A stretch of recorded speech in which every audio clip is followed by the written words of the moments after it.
The revelation, when humanity's secret fleet emerged from the shadows. The crystalline spires of the Galactic Council chambers gleamed under the artificial light of 3 suns as Ambassador Kethvar of the Zephyrian Empire rose from his hovering throne. His scaled features twisted into what passed for a diplomatic smile among his species, though the razor-sharp teeth suggested anything but friendliness. Around the vast circular chamber, representatives from 47 different species watched with varying degrees of interest and boredom. "The matter before us today," Kethvar announced, his voice carrying the authority of a civilization that had ruled star systems when humanity was still discovering fire, "concerns the territorial dispute in the Kepler mining sector. The human colony of New Geneva has been operating beyond their approved boundaries." Commander Sarah Chen sat in the human delegation's modest section, her plain blue uniform a stark contrast to the elaborate robes and biomechanical enhancements worn by the other species representatives. She listened without expression as Kethvar continued his practiced speech about boundaries and proper procedures. The Zephyrians had been pushing this issue for months, and everyone in the chamber knew how it would end. Humans always backed down. They always found a way to compromise, to avoid conflict with the established powers. That reputation had served humanity well for the past 60 years since first contact. Let them think humans were weak, compliant, eager to please. Let them believe Earth's species was grateful just to have a seat at this table, even if it was the smallest, least important seat in the chamber. Sarah's wrist communicator vibrated with a specific pattern that made her blood run cold. 3 long pulses, 2 short, 3 long again. She had hoped never to feel that particular signal. It meant everything was about to change. She glanced at the message display, reading the encoded text that would mean nothing to casual observers, but sent ice through her veins. Package delivered. Prometheus protocol active. Authorization Omega confirmed. Kethvar was still speaking, his words washing over the chamber like a boring lecture. Therefore, the Zephyrian Empire demands immediate evacuation of all human personnel from sectors 7 through 12 of the Kepler mining belt. Failure to comply within 72 standard hours will result in forcible removal. Murmurs rippled through the assembled delegates. The Vorthan representative clicked his mandibles in approval. The elegant Sirathi ambassador nodded her elongated head gracefully. Even the usually neutral Centauri observers seemed unsurprised. This was how things worked in galactic politics. The strong took what they wanted from the weak, and the weak smiled and said thank you. Sarah stood slowly, her movement drawing attention simply because it was unexpected. Humans rarely spoke during these sessions unless directly addressed, and even then, they usually just agreed to whatever was demanded. "Ambassador Kethvar," she said clearly, her voice carrying further than it should have in the vast chamber. "I'm afraid there's been a misunderstanding." The Zephyrian's head turned toward her with the slow, predatory movement of an apex predator noticing an interesting insect. "Commander Chen, is it not? I was not aware that humans had been granted speaking privileges in this matter." "They haven't," Sarah replied calmly, "because this matter is no longer under the Council's jurisdiction." A silence fell over the chamber that seemed to suck all the air from the room. Several delegates shifted nervously in their seats. The idea that a human would claim something was beyond the Council's authority was not just unprecedented, it was inconceivable. Kethvar's scaled lips pulled back in a snarl that no longer pretended to be diplomatic. "Perhaps the stress of impending relocation has affected your judgment, Commander. I suggest you sit down before you embarrass your species further." Sarah smiled, and there was something in that expression that made several of the nearer delegates lean back in their chairs. "I suggest you check your long-range sensors, Ambassador. All of you." For a moment, nobody moved. Then the Centauri delegate's 6-fingered hands flew over his control console. The chamber's main display screen flickered to life, showing the star map of local space.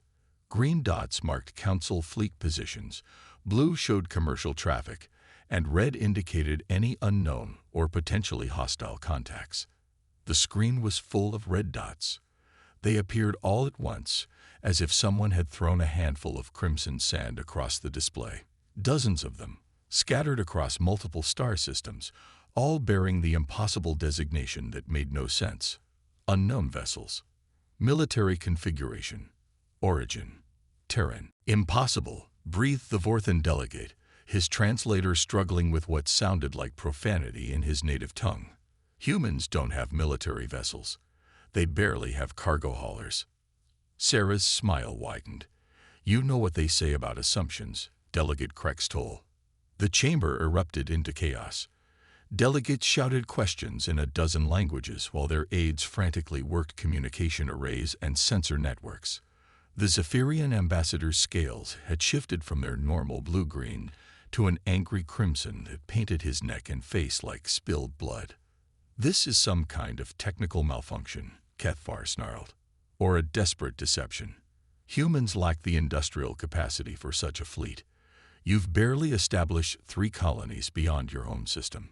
3 colonies that you know about, Sarah corrected. As for industrial capacity, she gestured toward the display, where more details were beginning to resolve.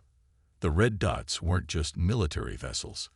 They were massive, dreadnought-class signatures that rivaled anything in the Zephyrian fleet. Perhaps you should ask yourselves what humanity has been doing for the past 20 years while you've been ignoring us. The truth was staggering in its implications. While the galactic powers had dismissed Earth as a minor player worthy only of monitoring for potential threats, humanity had been playing an entirely different game. The research vessel Prometheus, currently in orbit around a distant pulsar, had been transmitting coordinates for years. Not scientific data, as the Council believed, but targeting information for the most ambitious construction project in human history. In the dark spaces between stars, in the shadow of dead worlds, and inside hollowed asteroids, humanity had built a fleet, not with the blessing of the galactic community, not following established protocols and inspection schedules, but in secret, while alien species focused on maintaining their established territories and traditional power structures. Humans had been innovating. The chamber's main screen shifted to show a tactical view of the Kepler sector itself. What had appeared to be empty space 12 hours ago now revealed its true nature. Massive human vessels hung in the void like sleeping giants awakening. Their hull designs were unlike anything in the galactic database, angular, predatory shapes that seemed to absorb light rather than reflect it. Stealth technology, whispered the Sirathi ambassador, her usual graceful composure cracking. They've been there all along. Sarah nodded. The human colony on New Genesis isn't just a mining operation, Ambassador. It's a forward base, one of 12, actually. She paused to let that sink in. We've been establishing our presence in strategic locations throughout this sector for the past 15 years, all perfectly legal, according to the expansion protocols you helped write. The Zephyrian delegate's claws extended from his fingertips, scraping against his console. You violated dozens of non-militarization treaties. The Council will. The Council will what? Sarah interrupted, her voice hardening. Impose sanctions, economic restrictions. She laughed, a sound with no humor in it. You've been doing that for 60 years. It's taught us something valuable about self-reliance. More data streamed across the displays. The human vessels weren't just numerous. They were technologically advanced beyond anything the Council had seen from Earth. Adaptive hull plating that could shift configuration in real time. Energy signatures suggesting power plants that shouldn't be possible. Weapon arrays that defied conventional understanding of human metallurgy and engineering. Where did they get this technology? Demanded the Vorthan delegate. Sarah's expression became almost pitying. You really don't understand, do you? You look at humanity and see a young species, barely 2 centuries in space. You assume we're primitive because we're new. But you've forgotten something important about new species. We don't have your limitations. She gestured toward the display where human ships were beginning to move, their formations precise and purposeful. While you've spent millennia perfecting the same technologies, following the same development paths, we started fresh. No preconceptions about what was impossible. No traditions holding us back. And most importantly, her voice dropped to barely above a whisper. No one watching to tell us we couldn't do it. The revelation hit the chamber like a physical blow. For generations, the established powers had assumed that technological development followed predictable patterns. Species advanced along known paths, developing capabilities in expected sequences. The idea that a newcomer might leapfrog entire technological generations by approaching problems differently was inconceivable. Until now. The Prometheus mission, the Centauri delegate said slowly, understanding dawning in his multifaceted eyes. It was never just research. Sarah nodded. Commander Elena Vasquez and her crew have been mapping spatial anomalies, quantum field fluctuations, and dimensional weak points throughout this region. Data that allowed us to develop technologies your physicists say are impossible. She paused. Of course, your physicists also said faster-than-light travel was impossible until the Zephyrians proved them wrong 3,000 years ago. On the display, the human fleet was moving with a coordination that spoke of years of planning and preparation. Ships that had hidden in asteroid fields for decades were breaking cover. Installations that had masqueraded as research stations were revealing their true military nature. And throughout it all, the scale of humanity's deception became clear. This wasn't a desperate gambit or a bluff designed to buy time. This was the culmination of a plan that had been in motion since humanity's first contact with galactic civilization. While playing the role of grateful newcomers eager to learn from their betters, humans had been preparing for the day when being grateful wouldn't be enough. The Zephyrian ambassador stood to his full height, his scales now a deep purple that indicated barely controlled rage. Even if this fleet exists, you're still outnumbered. The combined forces of the Council will think very carefully before engaging in a conflict they can't predict the outcome of. Sarah finished. Tell me, Ambassador, how many wars has the Zephyrian Empire fought against an opponent whose capabilities were completely unknown? The silence that followed was answer enough. For all their experience and military might, the galactic powers had grown comfortable fighting familiar enemies with predictable weapons and tactics. The human fleet represented something they had never encountered, a force that had developed in complete isolation from galactic military doctrine.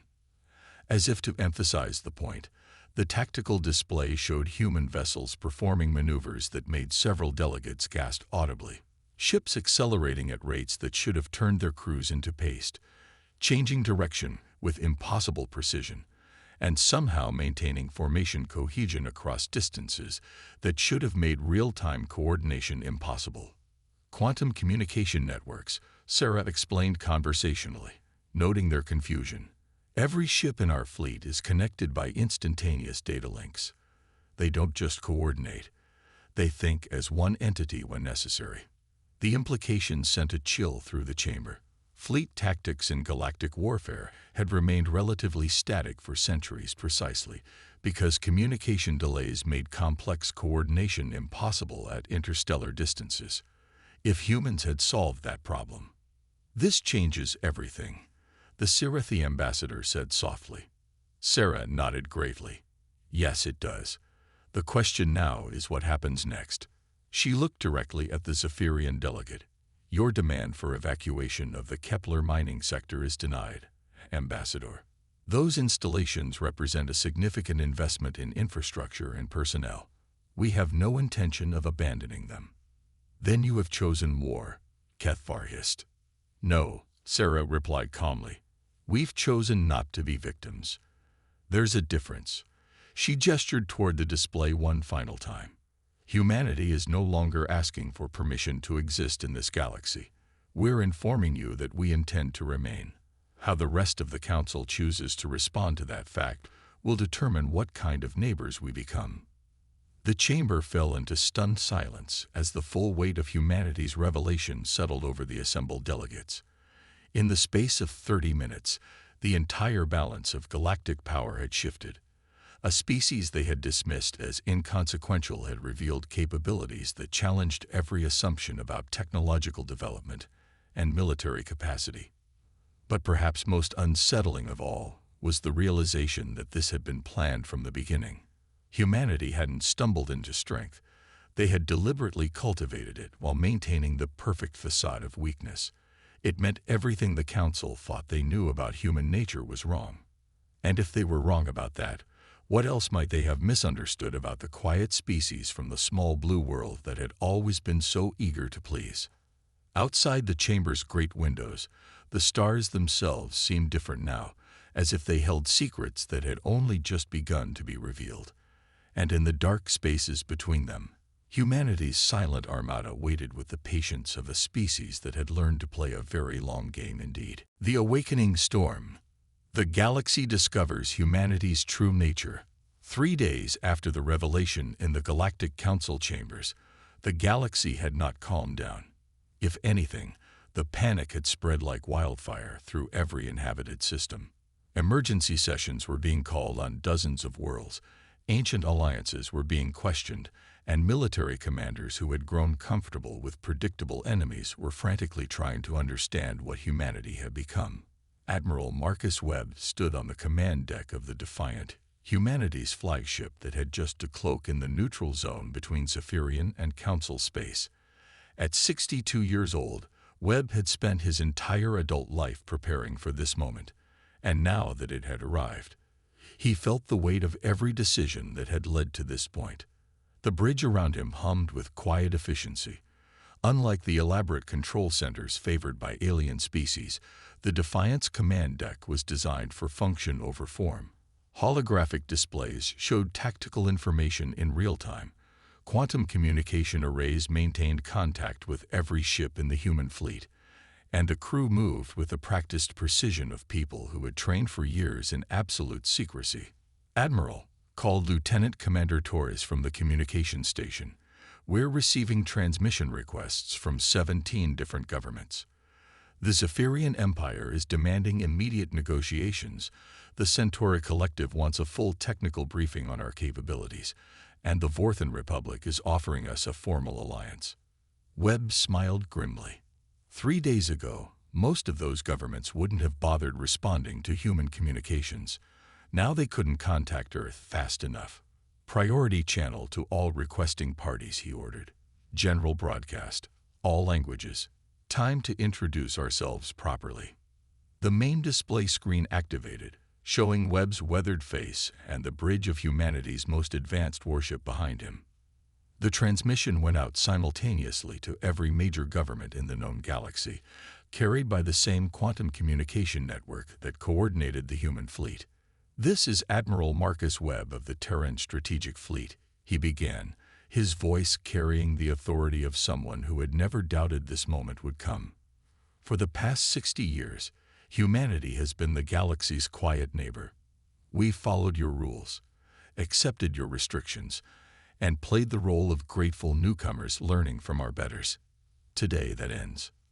On worlds throughout the galaxy, government officials and military commanders watched in stunned silence as Webb continued. "You've asked how we developed these capabilities.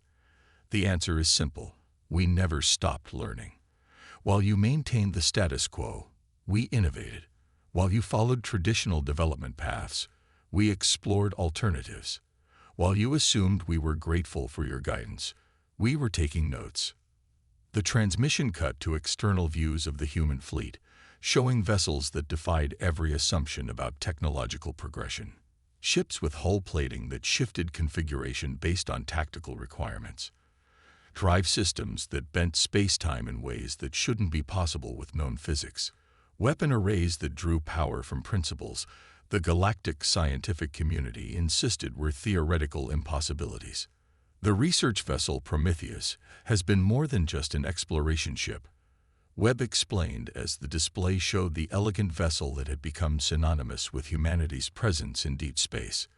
Commander Elena Vasquez and her crew have been mapping the fundamental structure of local spacetime, identifying quantum fluctuations and dimensional variations that your sensors can't detect. That data has allowed us to develop technologies that work with the universe's hidden properties rather than against its apparent limitations. In the council chambers, Delegates watched with growing unease as the scope of humanity's deception became clear. The Sirathi ambassador's graceful features showed the strain of trying to process implications that challenged everything she thought she knew about technological development. "They've been studying us," she whispered to her aide. "Not just our technology, but our thinking. They learned our limitations so they could exceed them." Webb's transmission continued, showing footage of human installations that had been hiding in plain sight for decades. Research stations that were actually shipyards.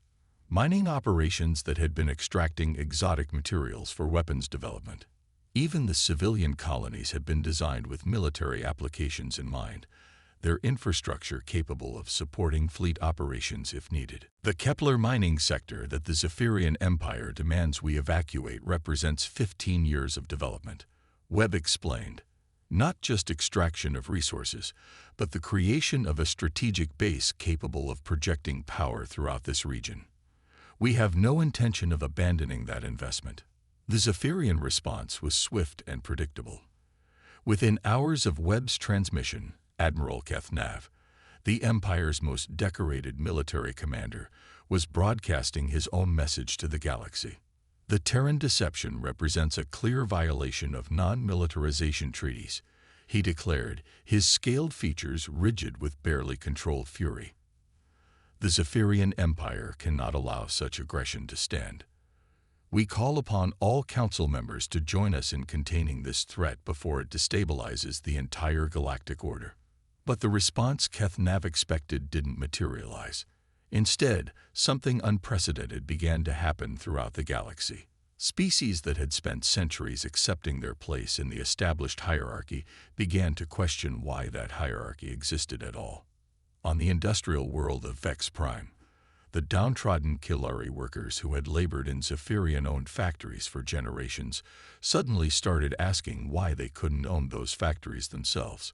In the Outer Rim territories, colony worlds that had sent their raw materials to enrich the core systems began wondering what would happen if they kept those resources for their own development. Commander Sarah Chen, now serving as humanity's primary diplomatic representative, watched these developments from her temporary office aboard the Defiant. Reports were streaming in from across the galaxy as the human revelation triggered something no one had anticipated, a renaissance of possibility. "Admiral," she said, entering Webb's ready room with a datapad full of intelligence reports, "we're seeing protests on 14 worlds. 3 colonial governments have declared independence from their imperial sponsors, and the Kilari Collective has formally requested technical assistance in developing their own fleet." Webb reviewed the information with growing amazement. "We expected the major powers to react," he said slowly. "We didn't expect everyone else to wake up." Sarah nodded. The Zephyrians and their allies maintained control by convincing everyone that the current order was natural, inevitable. By proving that a primitive species could challenge that order, we've shown that it was never inevitable at all. The implications were staggering. For millennia, galactic civilization had been built on the assumption that technological and social development followed predictable patterns. Advanced species naturally dominated less advanced ones. Established powers maintained their positions through superior capabilities and ancient wisdom. The idea that a newcomer could leap ahead by thinking differently challenged the fundamental basis of that order. But the response from the established powers was equally predictable. If they couldn't maintain control through assumption and tradition, they would maintain it through force. The Zephyrian war fleet that emerged from hyperspace near the Kepler sector 3 days later was the largest military force deployed in over 2 centuries. 12 dreadnoughts, 47 cruisers, and nearly 200 support vessels, all bearing the crimson and gold insignia of the Empire's finest military units. Admiral Kethnav commanded from the bridge of the Imperial Destiny, a massive vessel that had served as the flagship for 3 generations of Zephyrian military leaders. As his fleet took up battle positions around the human installations, he felt the confidence that came from overwhelming superiority in numbers and firepower. Terran vessels, he broadcast on all frequencies, "You are ordered to stand down immediately. Failure to comply will result in the destruction of your fleet and the seizure of all human installations in this sector. The response came from Admiral Webb himself, his image appearing on the main screen of every ship in the Zephyrian fleet. "Admiral Kethnav, I suggest you reconsider your position. Your fleet is impressive, but you're operating under several dangerous assumptions." Kethnav's scaled lips pulled back in a snarl. "The only assumption here is your belief that quantity can overcome quality.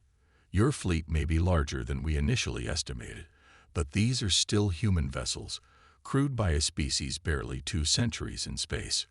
Webb's expression didn't change. "You're right about one thing. We are a young species, but you've made the same mistake your ancestors made when they first encountered humans.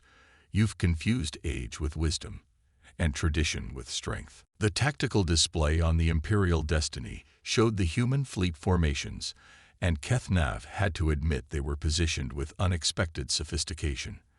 The human ships had arranged themselves in a complex 3-dimensional pattern that maximized defensive coverage while maintaining offensive capabilities. Still, training and experience would tell in the end. "All units," Kethnav ordered, "commence attack. Target the human flagship first." What happened next would be studied by military strategists for generations to come. As the Zephyrian fleet opened fire, the human ships responded in ways that defied every assumption about space combat. Instead of trading fire in the traditional manner, the human vessels seemed to dance between the incoming projectiles, their movements coordinated with impossible precision. The adaptive hull plating that had mystified the Council delegates proved its worth in combat. Energy weapons that should have crippled human ships instead scattered harmlessly off surfaces that shifted configuration faster than targeting systems could compensate. Physical projectiles found themselves striking hulls that had suddenly become angles that deflected rather than absorbed impact. But the real shock came when the human ships returned fire.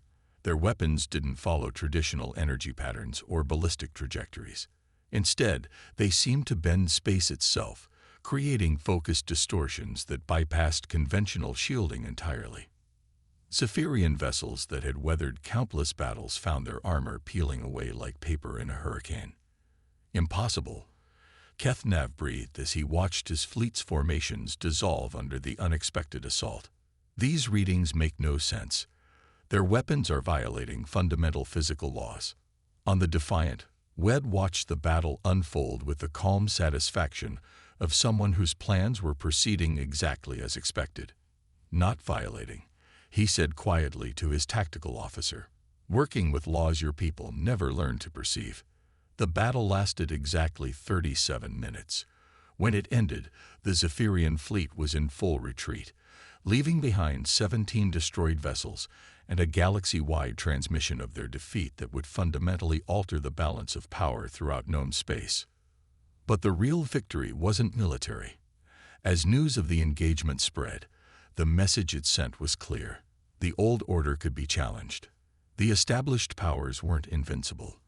And sometimes, being young and innovative was more valuable than being old and set in traditional ways. Within weeks, the Kilari Collective had declared full independence. The Outer Rim colonies formed their own confederation. 3 minor species announced plans to develop their own advanced fleets using principles inspired by human innovations. The galaxy was awakening to possibilities that had been suppressed for centuries. Standing on the observation deck of the Defiant, Admiral Webb watched the stars with a mixture of satisfaction and concern. They had succeeded beyond their wildest expectations, but success brought its own dangers. Humanity was no longer the galaxy's quiet neighbor. They were the species that had proven change was possible. And change, as any student of history knew, was rarely welcomed by those who benefited from the way things were. The war for the galaxy's future had only just begun. But for the first time in centuries, it was a war where the outcome wasn't predetermined by age and tradition. It was a war where innovation and determination might actually win. And in that war, humanity had already fired the first shot. Not with weapons, but with the simple, revolutionary idea that things could be different. The silent armada had awakened, and the galaxy would never be the same.